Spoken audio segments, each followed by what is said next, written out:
The last thing was kind of doing the guidelines, which was interesting. And that, in my mind, was almost like, it was almost like Trump getting the country back from the doctors, right, in the sense that what he now did was, he's going to own the open up. There were three phases. There was the panic phase, the pain phase, and then the comeback phase. That doesn't mean there's not still a lot of pain, and there won't be pain for a while.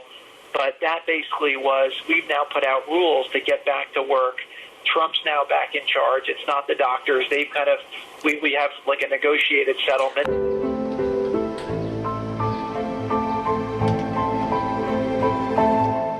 Jamie, just the tone there, the president getting the country back from the doctors. So this is, they wanted to sideline the doctors. Simple and clear. They saw the doctors as adversaries. When you say negotiated settlement, it sounds more like the end of a war. And John, it just underscores the Trump-Kushner political strategy. They had one concern, Election Day. Once again, as Woodward showed throughout the book, a failure of leadership, a betrayal of trust. And as we see the numbers surging again, it's going on today.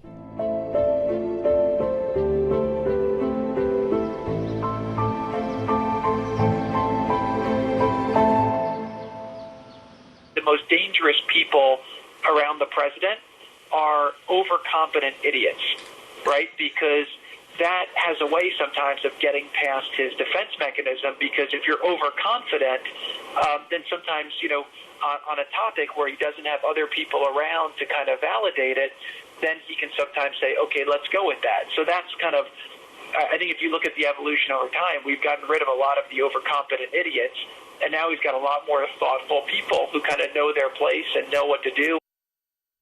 John, I just want to emphasize those words, know their place.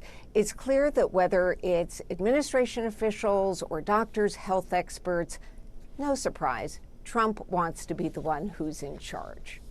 And we are 4 years now, Jamie, into the Trump takeover of the Republican Party, and Jared has some pretty blunt thoughts about that. Right. I don't think this is going to sit well with lifelong Republicans.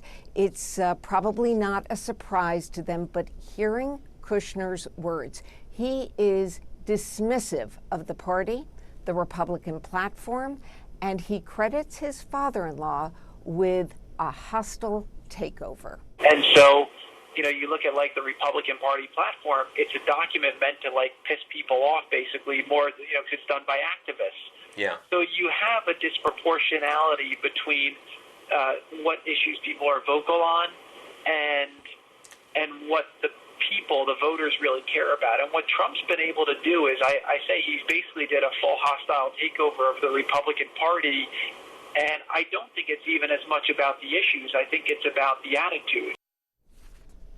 It's about the attitude. It's about the person. It's about the person. This is the Trump Party. It's not the Republican Party you and I grew up covering, certainly. Correct. If you go back. There's one last clip that you have, and this one where we get some insights about how important Jared is to the president.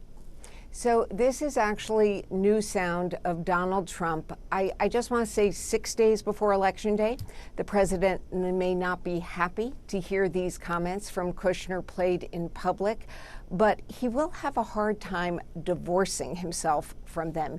Here's what he told Woodward about his son-in-law.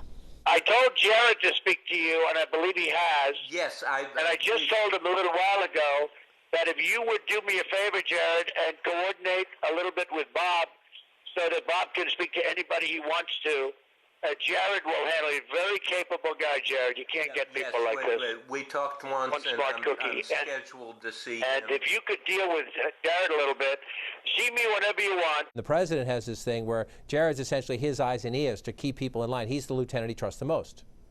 No question. I've spoken to cabinet members, senior former White House officials. When Jared calls, you pick up the phone. You listen. So there has been a strategy here. It's Trump's strategy, but it was also Jared Kushner's strategy.